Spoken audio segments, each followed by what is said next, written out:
South America के northern coast पर स्थित है। इस देश का एरिया लगभग 9,12,000 स्क्वायर किलोमीटर है और अगर पॉपुलेशन की बात की जाए तो ये करीब 30 मिलियन के आसपास है। दोस्तों ये देश दुनिया में सबसे बड़े ऑयल रिजर्व्स के लिए मशहूर है, लेकिन आयरनी ये है कि आज वही oil rich Venezuela economic crisis में डूबा हुआ है। एक टाइम था जब वेनेजुएला को साउथ अमेरिका का दुबई कहा जाता था। लोग वहाँ खुशहाल थे, करेंसी बहुत ही स्ट्रॉन्ग थी और दुनिया भर के टूरिस्ट बीचेस देखने आते थे।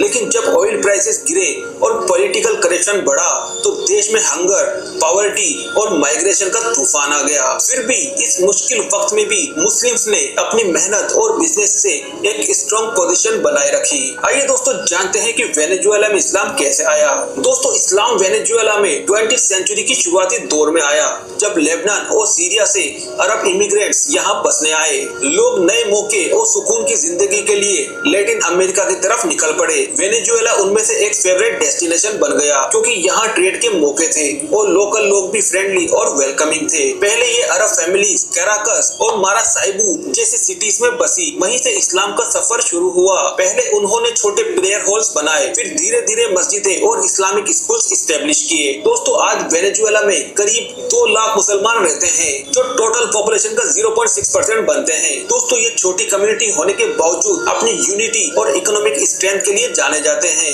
आइए दोस्तों बात करते हैं वेनेजुएला की मस्जिदों की। दोस्तों आज की डेट में वेनेजुएला में 15 से 20 बड़ी से छोटी मस्जिदें मौजूद है और ये है वेनेजुएला की सबसे बड़ी मस्जिदें। पर है इब्राहिम मॉस्क, जिसे कराकस मॉस्क भी कहा जाता है। ये वेनेजुएला की बड़ी और लैटिन अमेरिका की सबसे बड़ी मस्जिदों में से एक है। इसको सऊदी अरेबिया के प्रिंस इब्राहिम ने फंड किया था। ये मस्जिद में से एक है। इसको सऊदी अरेबिया के प्रिंस इब्राहिम की बड़ी और लैटिन अमेरिका। आप नोट करो, ये चर्च है, ये मस्जिद है।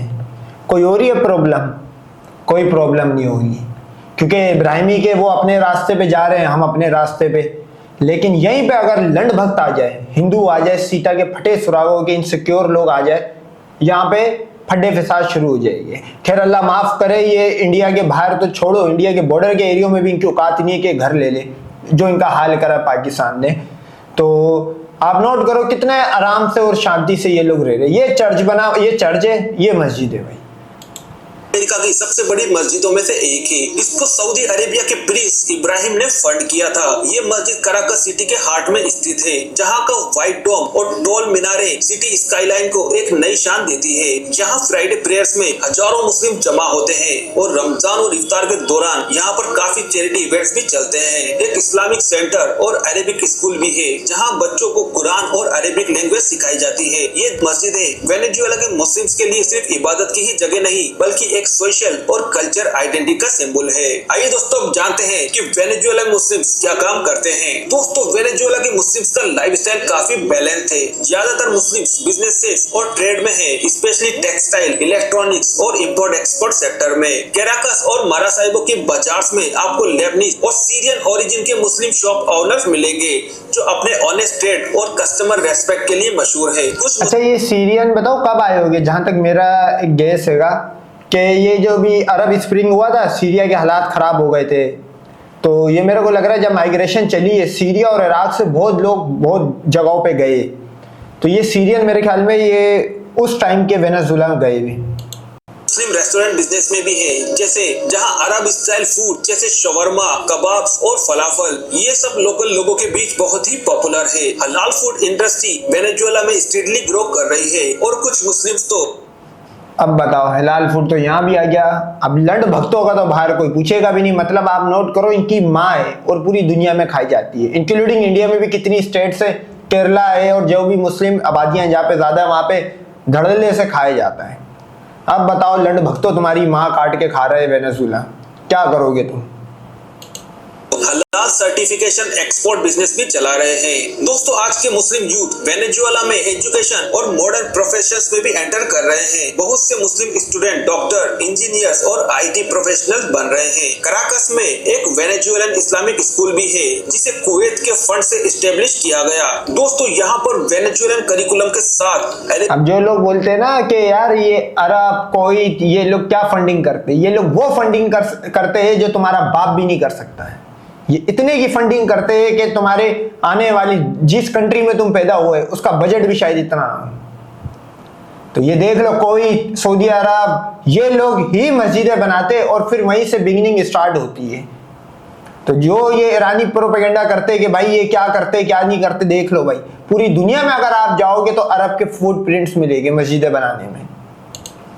और इस्लामिक एजुकेशन भी मिलती है। ये एक एग्जांपल है कि मुस्लिम कम्युनिटी सिर्फ अपने लिए ही नहीं बल्कि देश के एजुकेशन सिस्टम में भी कंट्रीब्यूट कर रही है। दोस्तों, वेनेजुएला में सबसे ज्यादा मुस्लिम अरब डिसेंट्स के हैं, स्पेशली लेबनीज और सीरियन फैमिलीज। ये लोग 20th सेंचुरी के माइग्रेशन के टाइम आए थे और तब से लेकर अब तक रिटेल और इंपोर्ट एक्सपोर्ट के किंग बने हुए हैं। इन लोगों ने कराकस और मार्गरेटा आइलैंड में 100 ऑफ शॉप्स और ट्रेडिंग कंपनीज स्टेब्लिश किए हैं। टूरिज्म और हॉस्पिटैलिटी में भी इनका स्ट्रॉन्ग रोल है। दोस्तों, Arab Venezuelan Islamic clubs community program चलाते हैं जहां अरेबिक लैंग्वेज, इस्लामिक स्टडीज और स्पोर्ट्स एक्टिविटी होती है। बहुत से बिजनेसमैन अपने प्रॉफिट का एक हिस्सा चैरिटी और सोशल फंडिंग में डोनेट करते हैं। दोस्तों, अब यहाँ पे हिंदुओं की मां मर जाएगी। हिंदू बिजनेसमैन जो होता है वो कमा तो लेता है लेकिन लगा नहीं पाता, उसका दिल ही इतना बड़ा नहीं होता। यहाँ पे देखो, हम छोटे हो या बड़े हो, ज़कात फितरा अगर फर्ज हो गया, हमारी इतनी आमदनी हो गई तो हमें देना पड़ेगा।